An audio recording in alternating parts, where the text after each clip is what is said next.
Alright, black people, it's been a long week. And for those of you who have children, you know the first week of school can be off the hook. But I'm back. But you know I gotta start with a rhyme, right? So here I go. Black people and city folk. The Black Prepper Network is gonna tell you what some don't want you to know. Regarding wildfires, hurricanes, tornadoes, thunderstorms, or even heavy snow. But if the shit hit the fan while you living in the sticks, where you gonna go? Slick, you did it again.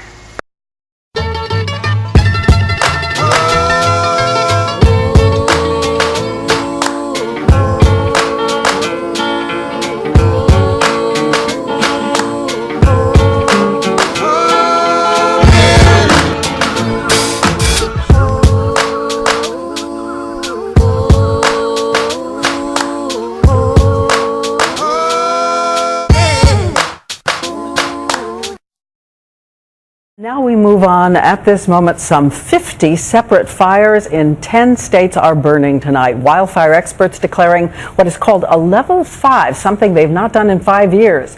It means the fires are so bad the nation's firefighters are stretched to the limit.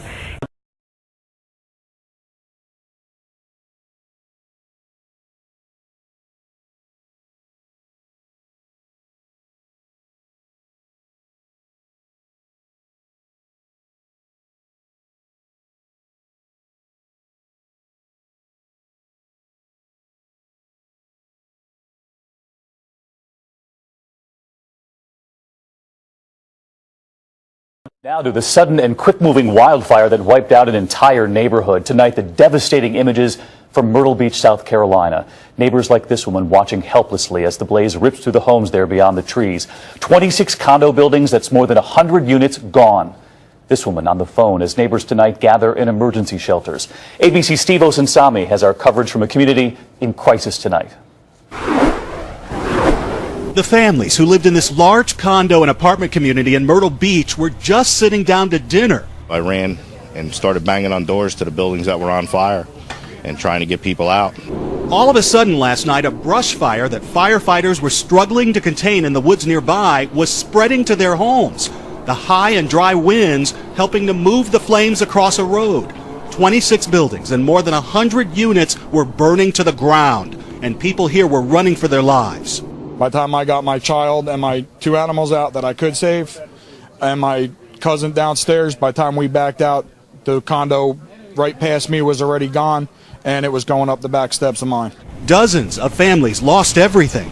I don't know what's next. This is the first time this ever happened to me, and we just got to go step by step. The worst is when your kids look at you in the face and you don't know what to tell them.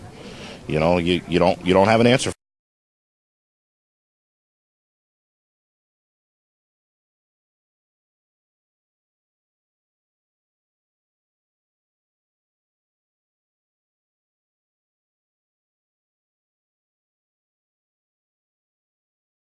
Several wildfires are burning out of control. The flames are being fanned by hot, dry winds. Hundreds of extra firefighters have been drafted in to battle the inferno. Air tankers and helicopters are dropping fire-retarding chemicals to try to douse the flames. Scores of houses and a university campus have been evacuated. Some people had little warning before their homes were engulfed by flames. I want to save my home. And I've invested a lot in this house and a lot of time and memories, and I don't want to lose it. On the Camarillo side. In Camarillo Springs, an agricultural area to the north of Los Angeles, several structures and mobile homes have been destroyed. Huge plumes of smoke are hanging over residential areas and the strawberry fields to the south. Schools have been closed and the Red Cross has set up evacuation centres. Wildfires in California usually occur at the end of the summer. This year they've started early after a winter with hardly any rain. The conditions with extremely dry brush and low humidity amount to a perfect storm, a recipe for a deadly and fast-moving wildfire.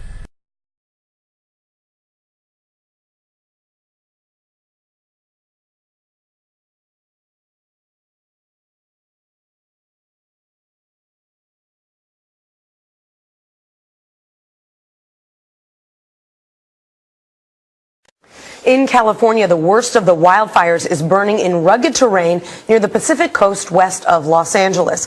It started on Thursday near the town of Camarillo, and so far it has blackened nearly 44 square miles, threatening hundreds of homes. Carter Evans is there this morning. Carter, hello. Hi, Nancy. The weather has cooled off quite a bit here, and that's going to be a big help as firefighters prepare for their third day on this fire. It has now grown to 28,000 acres and is only 20% contained. Erratic winds continue to challenge firefighters battling this fast-moving blaze north of Los Angeles. There has to be 150-foot flame. Crews scramble to beat back the fire and smoke surrounding Michael O'Driscoll's home. This camera strapped to a firefighter's helmet shows just how close the flames got.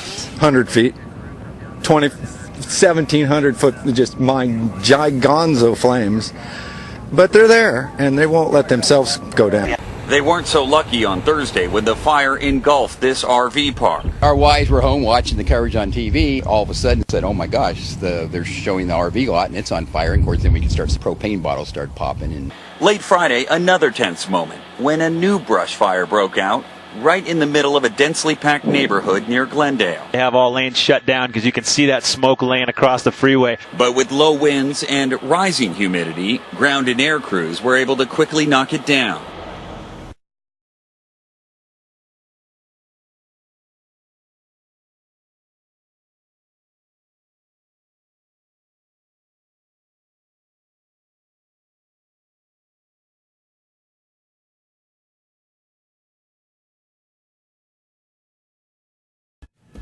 The largest fire has been pushed along by winds gusting to 30 miles per hour.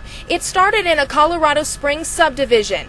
Toby Partridge barely escaped. There was no notice. We didn't see anything on the news. We didn't get a reverse 911 call that the fire was that close until we literally had a police officer in our driveway saying, "Get out now."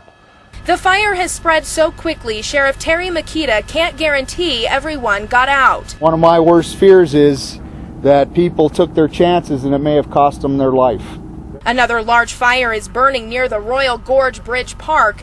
Visitors to the popular tourist attraction were evacuated, as well as inmates at a nearby prison. Much of Colorado has been under a red flag fire warning for days. There's been almost no rain in a month. The conditions are similar to last June when the Waldo Canyon fires destroyed more than 350 homes. This fire has forced more than 7,000 people out of the area. They have the same feeling. They saw the smoke plume and they thought, it can't happen to the same community twice, and it did. Toby Partridge took in his friends during last year's fires. Now it was his turn to run. He grabbed a few cherished photos and his pets, but had to leave his 4 horses behind. It was amazing how quickly that fire came up. I mean, that sound was just so intense. I'd never heard or seen anything like that.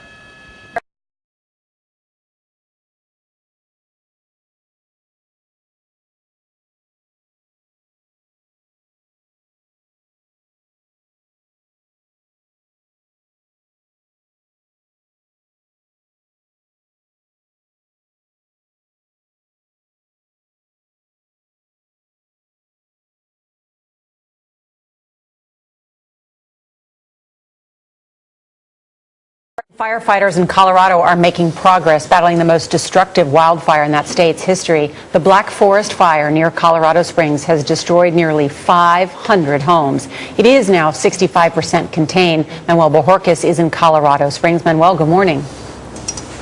Good morning, Nora and Charlie. Some evacuation orders were lifted this weekend, and investigators are now trying to determine what started the massive blaze which killed 2 people. So far, they've ruled out weather as the cause, leaving the question, was the fire accidentally or deliberately set?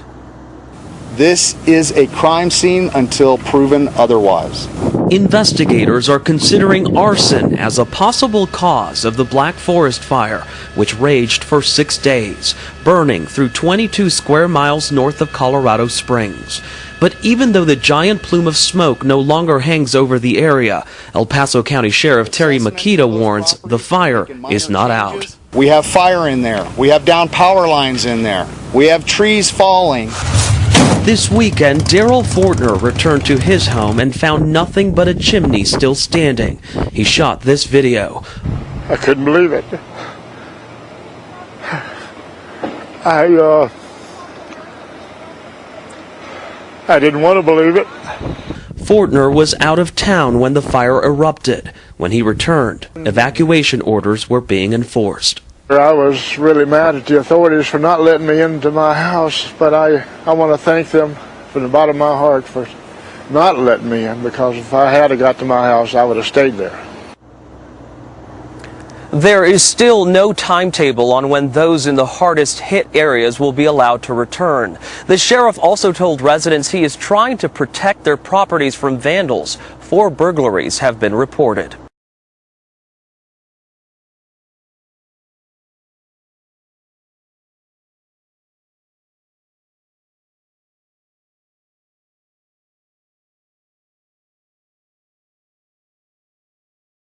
With flames coming fast, they packed up the computer, the baby albums, took what they could. They got themselves and their 20-month-old daughter to safety. They made it. They made the right choice. Their home was destroyed. The Coens watched it burn on the news from a local fire station. Unbelievable. Jeanette, Christian, I'm so sorry for your loss. I'm so glad you're safe. How are you both holding up right now? Yeah, it was probably the worst thing I've ever seen in my life. You have that moment where you say, is that really my house? But we knew it was. However, now I'm grateful that I know. A lot of people here just don't know, and we are able to process it because we know where we stand. Unfortunately, we saw it 50 times over and over and over on the news, but at least we know. Christian, what do you do now? I mean, how do you pick up and move forward? You said you've had some time to process this, but how do you start picking up the pieces? 1 minute at a time. I mean, we don't know yet. Yeah. At this point, you know, we have no idea of the status of our property. If it's, you know, if all our trees are completely burned down, or, you know, if it's something that we can rebuild on. We're focused right now on our friends and family that are still, our friends and neighbors who are still impacted by this fire. I mean, it's a completely out of control situation. And I really were worried about the people around us, the people we care about, and our community. And I think that's what we're trying to focus on right now, and we'll figure out where we head tomorrow.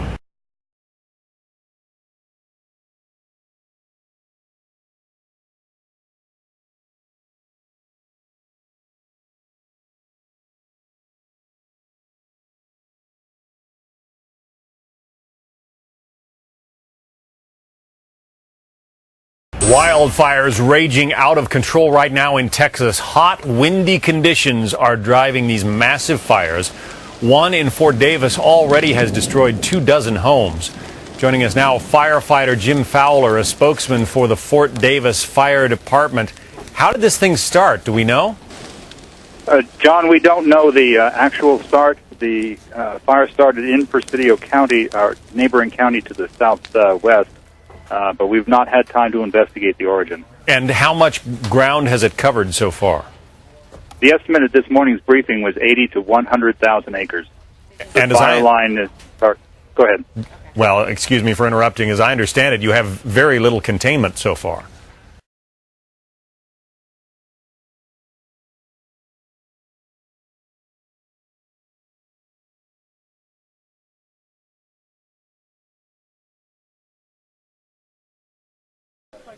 This was the scene Friday afternoon along Chena Hot Springs Road. Signs of a wildfire miles away, but a lingering smell residents here know all too well. When the flames are 150 feet from your house, I still had to evacuate last week, and we're just still getting back in from the evacuation. Having been under evacuation less than 2 weeks earlier, this community knew preparation was key in managing the Stewart Creek 2 wildfire. You know, there's a stretch of 12 miles or so of the Chena Road that we're mapping. You know, we're documenting every house that's in the area, every structure, and what needs to be done to defend it. A lot of places we're already stretching hose and putting in pumps and portable water tanks, so that if the fire does get here, if it jumps the Chena River, we'll be ready. As of Friday, the wildfire was about 30,000 acres. Now, the flames cover over 75,000 acres.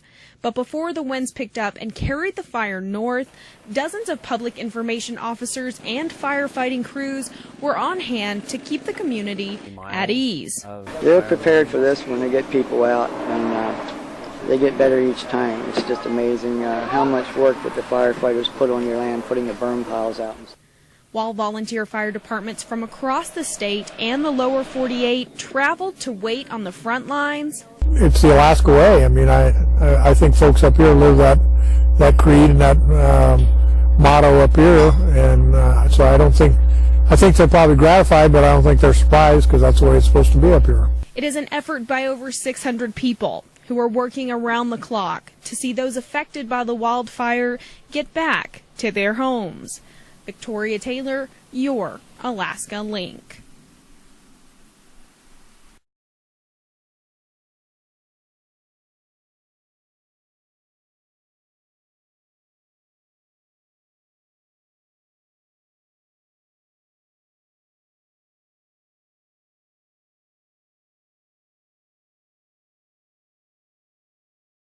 Across Texas, wildfires are scorching thousands of acres and forcing residents to flee. It's been hard to see all of this. You know, I've never been in anything like that now. In the town of Diana, 2.5 hours east of Dallas, neighbors watch the fierce flames close in. My brother's at that house over there, and I'm concerned about him. We had been fighting a fire over here off of 1750. Just 30 miles east of the state capital, the Bastrop fire has already destroyed 25,000 acres and nearly 500 homes. Governor Rick Perry visited with evacuees, telling them to look out for their neighbors. Whether it's putting them up, whether it's just taking care of and loving on them, and there's a lot that Texans will do to take care of Texans over the course of the next 72 hours. Meanwhile, evacuees can only wait, hoping to return to their homes and not ashes. John Belmont, Associated Press.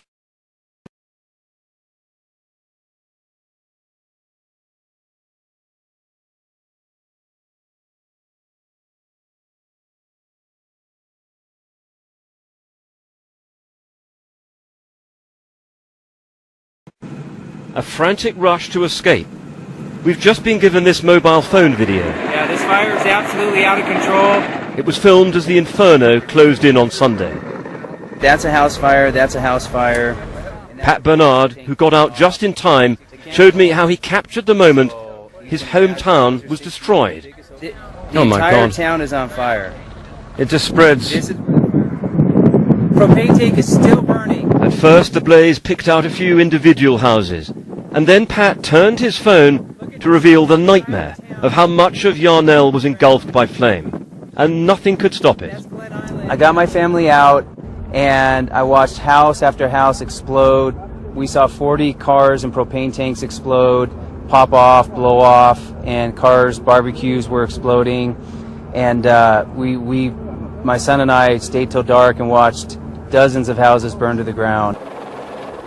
So why did this happen? Well, one cause is the jet stream passing far to the north of the United States. The result is high pressure causing record-breaking temperatures. Meanwhile, the southwest US has warmed up since the 1950s. The fire season is 2 months longer than 30 years ago. And Arizona's population has gone up 25% in the past 10 years. More people living in tinderbox conditions. This is why the risk of fire is so great. There's just so much dead wood around and dried grass. All it takes is one lightning strike and this whole lot can go up. Add to that the wind, which just keeps changing direction, and there's a recipe for disaster.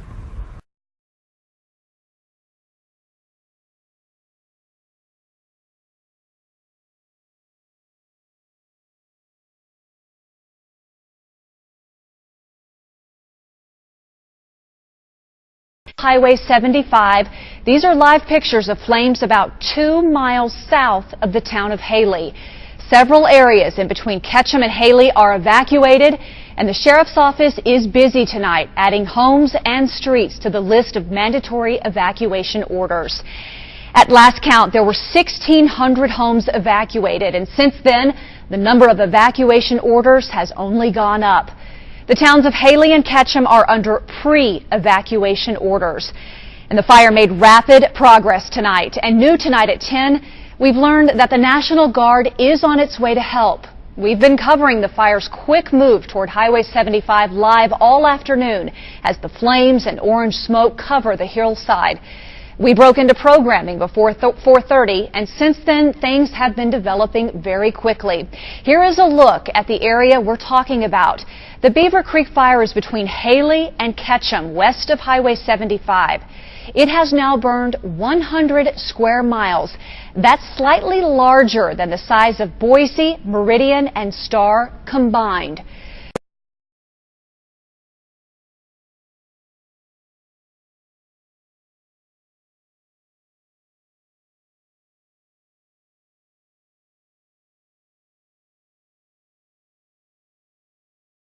Crews are battling major wildfires raging out of control in Utah and Idaho.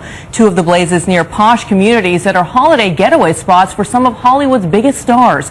ABC's Bazi Kanani has the story. More than 10,000 homeowners worried this morning in Sun Valley, Idaho, that this windswept fire could suddenly head their way. Roads out are packed as people in more than 3,000 homes have been forced to evacuate. It's coming down the mountainside right there. So now it's just kind of wait and see what happens. Can't control it. The fire in this affluent ski resort area, where celebrities like Tom Hanks and Arnold Schwarzenegger own homes, is now the nation's top firefighting priority. The resort is using snow-making machines to douse the mountain. Smoke so thick, even crews at a nearby air quality station had to get out. Roland Barris from local affiliate KIVI describes the scene. But today it's completely obscured by smoke, and it's causing a lot of problems for people in the Ketchum area who are wearing masks or bandanas to keep the smoke and all the ash that's raining down out of their lungs. The Beaver Creek fire has devoured more than 145 square miles since last week and is not nearly under control. The more than 700 firefighters there now challenged by the same type of erratic fire tornadoes or fire whirls that are whipping around and spreading flames in other parts of the western U.S. 42 large wildfires are raging in 11 states from Alaska down to Arizona, the heat and drought speeding the pace of this year's fire season, already one of the deadliest on record, 31 killed so far, and the burning expected to last for several more weeks. Bazi Kanani, ABC News, Denver.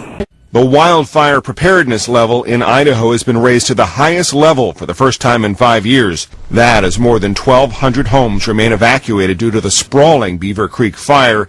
It spans 160 square miles near the resort area of Ketchum in Sun Valley. The firefighting effort has led to the creation of this pop-up city, temporary home to 500 people who are supporting the people battling the flames. Just the basic human needs that you have to need to do to work in this stressful environment. More than 1,700 people are assigned to fight the wildfire. Here, people can sleep, get equipment repaired, and even do laundry. We refer to this as Main Street. This is where all the action happens. And it's truly an office situation with documentation and finance, everything that goes into communications and radio. Nationally, 40 uncontained, active, and large wildfires dot the West. That has pushed firefighting costs above $1 billion. But that work doesn't happen without dedicated firefighters. Without them, we couldn't pull this off. Or without those backing them up. Matt Friedman, Associated Press.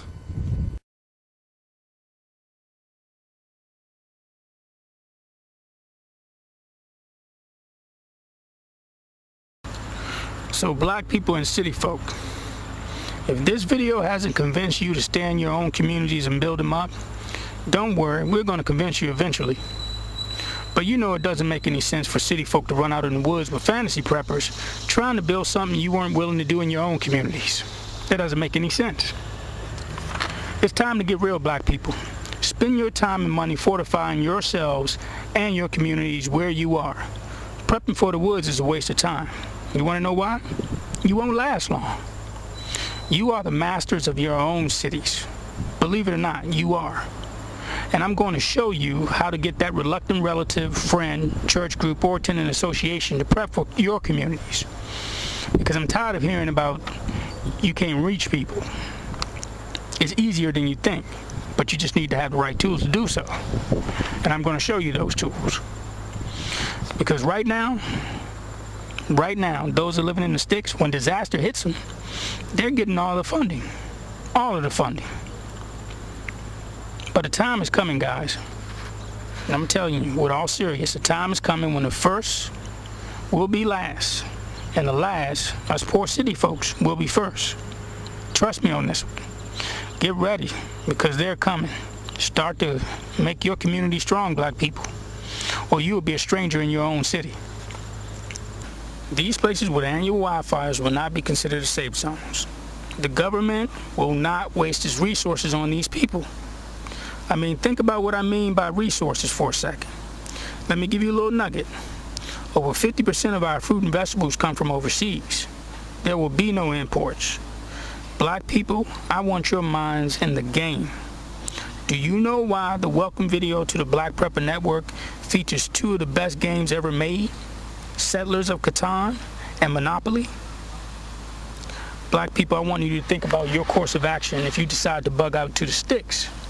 But I also want you to think about those who live in the sticks and their course of action and what they're going to do to acquire natural resources from those people who live in unaffected areas.